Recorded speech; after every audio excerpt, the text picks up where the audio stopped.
Kung gusto mo ng Christmas feels pero ayaw mong gumastos, eto na ang sagot. Isang libreng Christmas pasyalan na perfect para sa mga aesthetic night walks, pang date, pang family photoshoot o pang solo unwind. Kaya ngayong araw, samahan niyo akong maglakad sa ilalim ng libu-libong ilaw na nagbibigay buhay sa holiday spirit.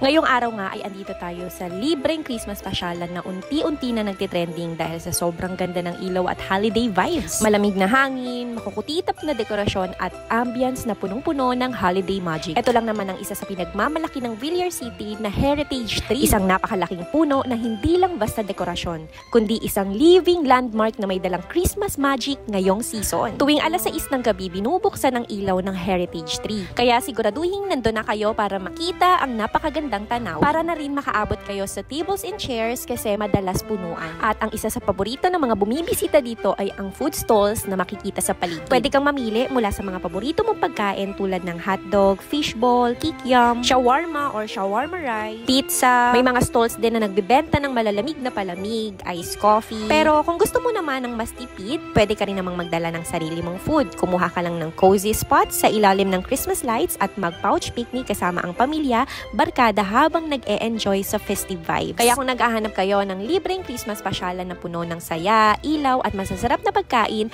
try nyo dito sa Villar City Heritage Tree. Perfect sa pamilya, barkada o kahit solo na gustong mag-relax at mag-enjoy sa holiday vibes. Para sa mga bibisita, importanteng malaman na bawal ang pagpasok ng motors, e-bike, bike. Ngunit pinapayagan naman ang mga sasakyan tulad ng kotse para sa mas maginhawang pagdating at pag-alis ng mga bisita. At hanggang dito na lang, hanggang sa muli!